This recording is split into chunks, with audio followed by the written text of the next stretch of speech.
I'm Mikko Mäkelä, and you can watch my film Sebastian on Kino Film Collection. Hi, Mikko. Thank you so much for joining with us today and joining 5 Questions with Kino Lorber. So we'll just dive right in. As I was saying, I really loved your film, Sebastian.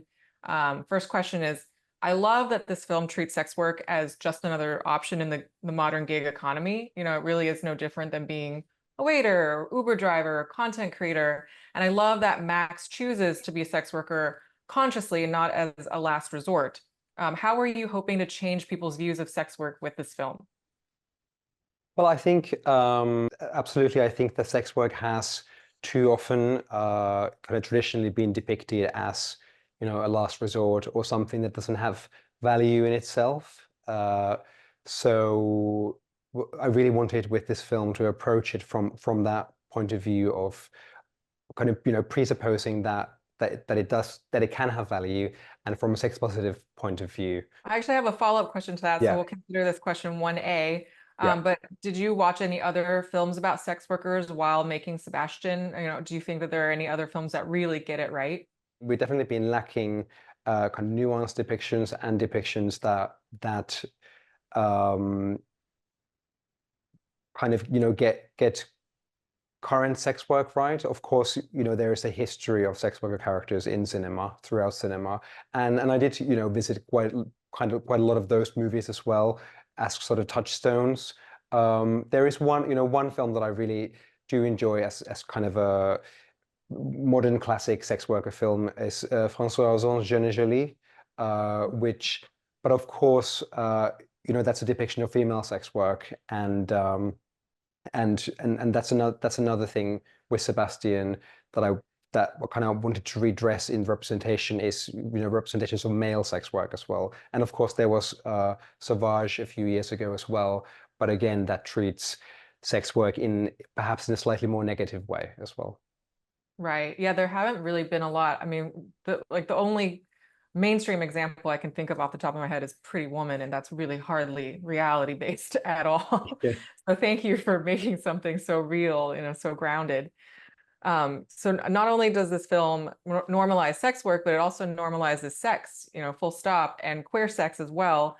And I just want to ask, because there have been so many debates on social media about the depiction of sex in film, and it seems like people are still in 2024 squeamish about sex, like real raw portrayals of sex. What do you want to say to those people who chastise these depictions and are squeamish? I'm very much aware of, the debate and kind of the squeamishness around it, but it's something that I don't necessarily really understand myself. I think if we are to make films about kind of, holistic depictions of human life, we can't omit sex, and it should really be given the same amount of, the same kind of value as any other activity of human existence that is, important to our lives. Of course, sex scenes shouldn't be, gratuitous, and they should, like any scene in a good film, they should serve the story and they should serve character. But I don't really get that squeamishness, and I think that we do in cinema as well really need to, I think, have a healthy approach to the body as well, and depictions of the body, then these are all things that I had kind of top of my mind when making the film. I love that. I mean, I just think it's so important. And like you said, it is such a normal part and a big part of a human experience, especially for someone in their mid-20s living in London. Of course, they're going to be having sex. So if you want to tell a real full story portrayal of someone, that's going to be part of it, right? And it's also, I think sex as a communicative tool has maybe been undervalued in cinema in some ways, and I think we are kind of losing out of the dramatic potential as well if we don't have, if we don't have those scenes, and I think you can learn so much of this, about a human being kind of in the activity of sex as well, and of course, in depicting a relationship, whether it be whether it's a long-term relationship or whether it's a sex worker meeting a client, that interaction surely says so much about the characters as well. Absolutely. I mean, yeah, like you say, you learn so much about someone because it's so vulnerable and such defining moments for someone. So I like that. Another central theme of the film that I really loved is the film kind of explores the age-old question of, does life imitate art or vice versa? Do you think Max was simply writing about his life, or do you think he was almost shaping his life to make it better writing material, or a little bit of both? I think it's a little bit of both, and what one of the questions that I was really thinking about when writing the film, and that I want, would like the audience to, I think, kind of grasp as well and be thinking about is, is Max doing sex work so that he can write about it as well, or perhaps is he even choosing to write about it so that he kind of has the license to pursue it under the the license of doing it for his art. And in the film, I was really interested in just kind of exploring that relationship between a writer's or an artist's life and their work, and how intertwined those two things can become if someone is leading their life and making decisions always in reference to their work and to their art. Are those choices somehow less authentic or like less real? Is their life, if it is lived with the view of creating art, does it make it somehow less real or not? I'm not necessarily seeking to answer any of those questions, but there are things that I think are really interesting for for artists and creative people to think about. Yeah, definitely. I love that it brings up those questions, like the lines really get blurred, and it doesn't seek to answer, but something to walk away from thinking about. And now I just really want to shout out Rory's performance. He was just astounding in this as Max/Sebastian. How did you know that he was the one, when the film was being cast? It was it was a daunting prospect casting in the sense, because I'd lived with this character in my mind for so long, and when writing the screenplay, and you're kind of worried, is there going to be anyone who will be able to breathe life into them in the way that I'd imagined. But there like he really, from the first tape that I saw, he had this real kind of intensity of energy that really, I think, defined the Sebastian side of him. But then he also has such a precision and kind of an expressiveness, silent expressiveness as an actor as well. The film is such a close and often quiet character study as well. And there are so many moments where we spend alone with Max or Sebastian.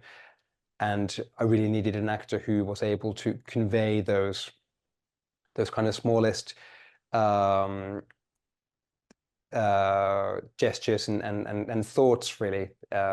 And Ruri had that skill very much. Yeah, very, very nuanced. I feel like for me, a hallmark of a really well acted and well directed film is it makes you feel like a voyeur. Makes you feel like you're really looking into someone's real life, and you're almost embarrassed that but so privileged to be part of this experience, and that's exactly how it felt. So well done. Yeah, thank you. Yeah, and absolutely. Like I was going for kind of an observational idea of really living with this character and tracking their everyday life as well, because it's so much also a kind of I like to think of it as this kind of existentialist study as well into his subjectivity, and the way that we track him kind of through the different aspects of his life as well, trying to figure out who this person is through the different personae that he kind of presents to the different people in his life. Speaking of that, last question. Max's character is very influenced and he's a big fan of Bret Easton Ellis, and actually so am I. I love his work. Are you also a fan of Bret Easton Ellis, and was Sebastian the film sort of influenced by his work at all? No, I'm for sure I'm a fan, and the reasons why I kind of felt like alluding to him and citing him in the film is just that the the way that he uses and plays with autofiction and kind of the ideas of autobiography and fiction in his work really felt like they spoke very directly to the themes here. And it felt very kind of appropriate to include him. And of course, he's also, has been known as a bit of a provocateur as well in a way, not unlike Max might, want to kind of think of himself as well through his work. I definitely could sort of see tinges of the shards. I just finished reading the shards. I could see, yeah, because he kind of it's very blurred. Is it really about his life, or is it like how much of it is fiction? Do you know Absolutely. if he Oh, has? sorry, Go ahead. oh yeah, sorry. I was just going to say also, in the shards as well. I love how he's very much talking like it does speak to the themes of this film as well, of the kind of participant observer split as well, which is relates back to again the idea of whether he when he's kind of using himself as his own muse in a sense, and both writing about himself and writing about himself as a character in his fiction as well. So that kind of thematic of the participant and the observer in the life of a writer is something that that Brett has also written about. Yeah, definitely. Do you know if he's seen Sebastian, or are you planning to send him a screening? He has seen it in fact, Okay. and enjoyed it very much. So that was I was very glad to hear, because you never know. Yeah. Oh, that's amazing. Well, congrats on that, and congrats in general on making such a beautiful film.